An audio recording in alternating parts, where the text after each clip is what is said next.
criticized, in the media, and maybe justifiably, that I sound more like an economic professor than I do a politician. But the whole thing is, if you have an economic problem and you turn it over to the politician, what should the expectation be that the politicians are going to solve the problem by being politicians rather than thinking in economic terms? We have to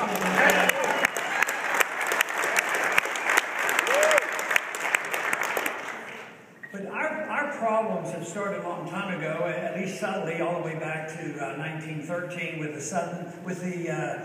beginning of the destruction of the currency. But a major change occurred 40 years ago, 1971, when unlimited credit became the policy of this country, which meant that it would accommodate unlimited spending. So the most current crisis that we face now has been building since 1971. Now, the beginning of that correction actually occurred in the year 2000, and the market finally had been exhausted, and it couldn't be propped up by just printing money and spending money, running up debt, and just trying to re-regulate the problems that they've created.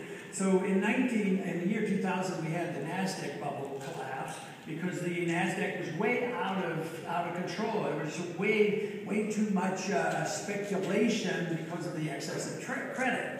But it was papered over because then again the monetary authorities decided that there would be a housing bubble to replace the NASDAQ bubble.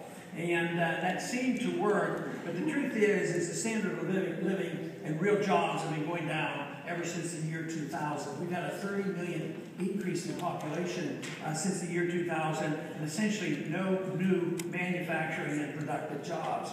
And we've been consuming wealth during this period of time.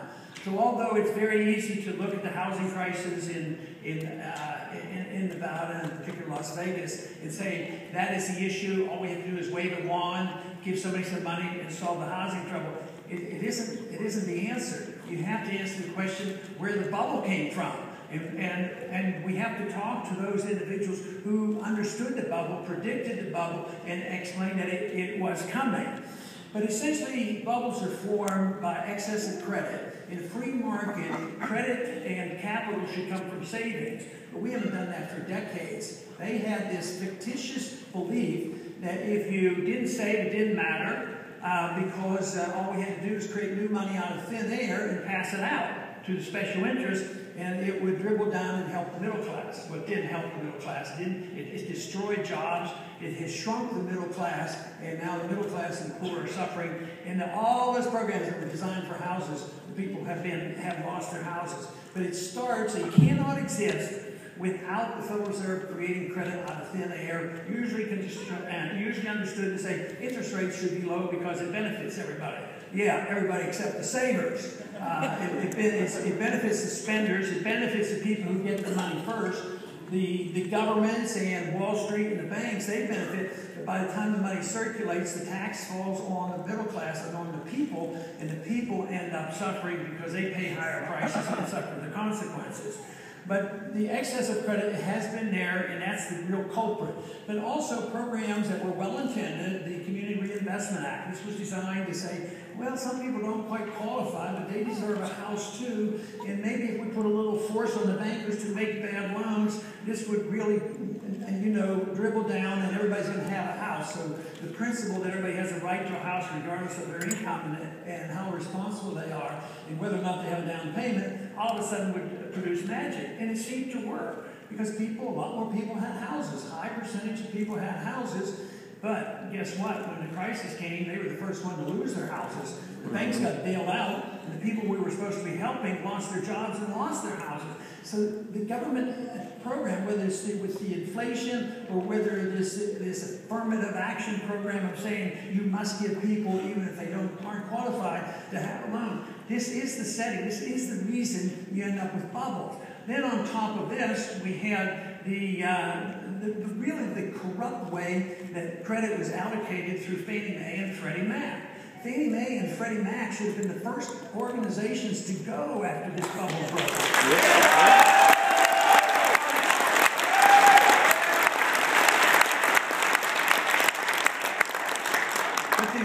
But the administrators of Fannie Mac and Freddie Mac are still there. They're still making big salaries, and they got billions of dollars of bailout, and and they're still in the business of doing the same thing that caused the housing bubble. So we still have the Fed, we still have this pressure to make certain loans, we still have Fannie Mae and Freddie Mac, and we have not allowed the liquidation of debt. We have not allowed the banks that overextended themselves to go bankrupt and get the debt written off the books. Instead, the debt has been transferred to us, to the people, and under those circumstances, you can't expect a recovery. And that's why we have to understand basic economic policies. During the decade or so before the housing bubble collapsed in 07 and 08, I had introduced legislation to remove the line of credit to Fannie Mae and Freddie Mac had a line of credit to the Treasury. So no matter what they did, they were going to get a bailout. It was a guarantee of a bailout. And I always knew that the Fed would always come to the rescue. So there was the moral hazard that they were too big to fail, and they were going to take risks as long as they were making money, and they did. They kept taking risks. And the tragedy of it, they were right. They got the bailout. And we haven't changed that, and that's what we have to change. We have to change it. So one of the most immediate things that we have to do if we want to correct it is no more bailouts.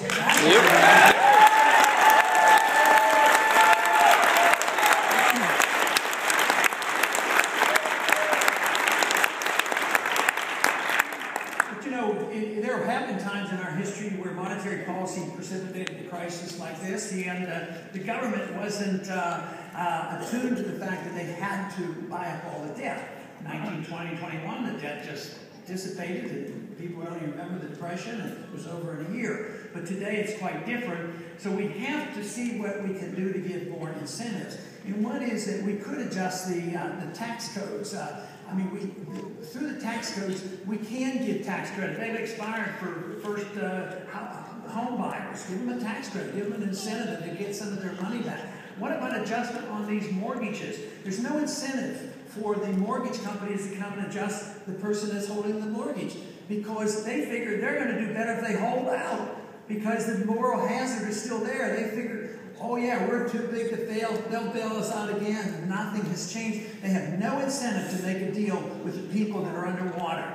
So I would say we remove the effort to bail out and they give the people a tax benefit if they do work something out. So if the value of the house goes down, give them some type of a tax credit or tax benefit. And even if it's a lot of money, give it to them over 5 years. And they would have like no taxation for a while in order to get their money back. So this would be a boost, to the effort to wind this down. But as long as the bailout is there, as long as the banks and the holders of these mortgages believe they're going to get a better deal than making the deal with the people who hold the mortgage, it's not going to occur. The real problem and the tragedy is this has been so globalized because our banks have branch banks in Europe, and it's the derivatives market that is so much out of control, and that stuff should be eliminated and wiped off. But we're doing exactly the opposite.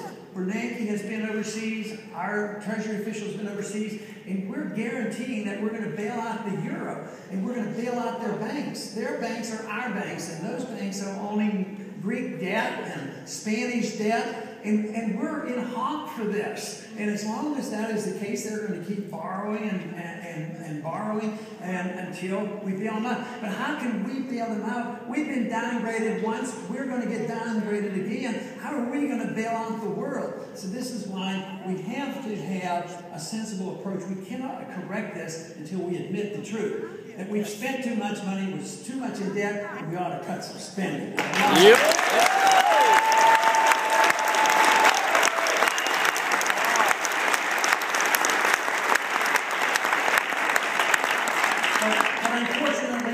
Not a serious effort in Washington. There's not a serious effort by any of the candidates to actually cut.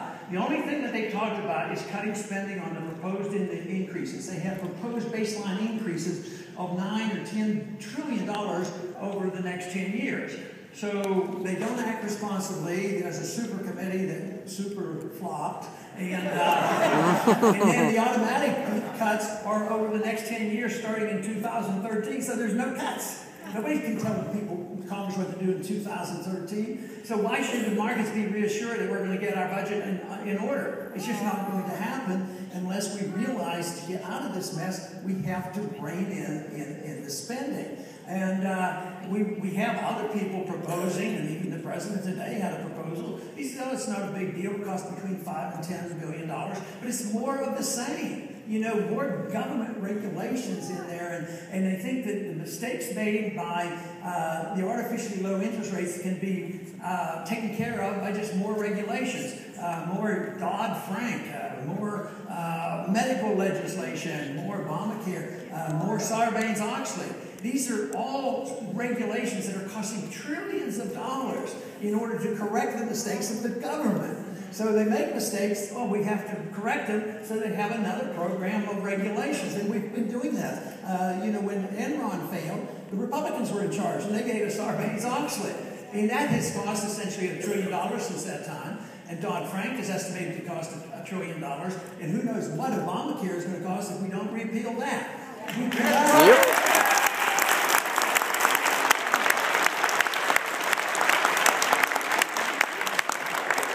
We cannot solve our problem by doing more of the same thing that create our problems. We have to have more faith and confidence in what the free market gives us, what sound money is all about, why we ought to live within our means. I've been convinced for decades that if a country is just like an individual, if you live beyond your means and you live on borrowed money, eventually you're going to live beneath your means.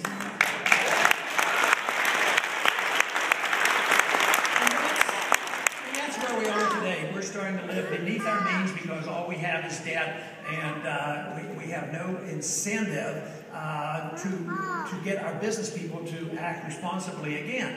Matter of fact, a lot of many international businesses, including ours, have a lot of cash. They're overseas, but we're going to penalize them if they come home.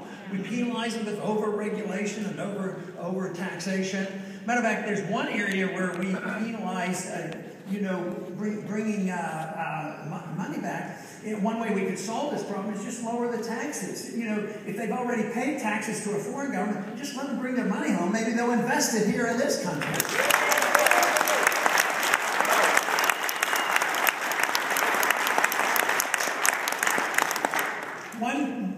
One proposal I made this 4 years ago, was very popular, and actually I worked behind the scenes in Washington and was not successful.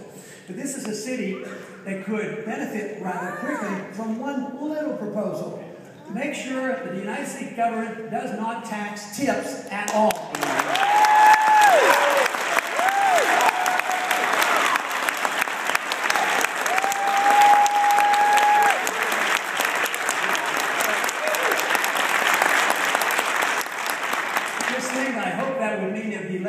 Paperwork for both the businessman and the person providing the services. No, the person making a tip and making a living, I say they're working on the margin. That might be their full-time job, and that might be on the margin. They need every penny. And also, there might be somebody that is a second job. This might be a student. So here we are. We have students struggling. They want to pay their way through college. We want to encourage them. So we tax their tips, and then they come up short, and then we say, oh, what we need to do is give you a loan and put you further into debt. It makes no sense. So,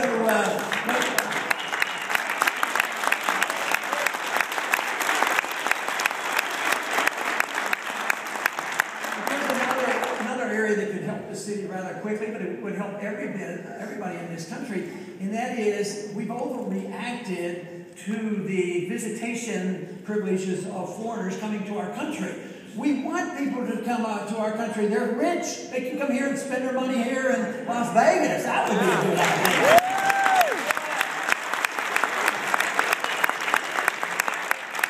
But we're losing the conferences, not only in this state and this city, but around the country, because TSA doesn't invite people to come in. That scares people away. They get prodded and x-rayed and all these things. But it's hard to get the visas. And we need more resources to have a much more efficient service for visas, as well as our immigration policy. And we could have more resources by saving money elsewhere. I'm not going to vote for anything that's going to add to the debt. But I'm going to...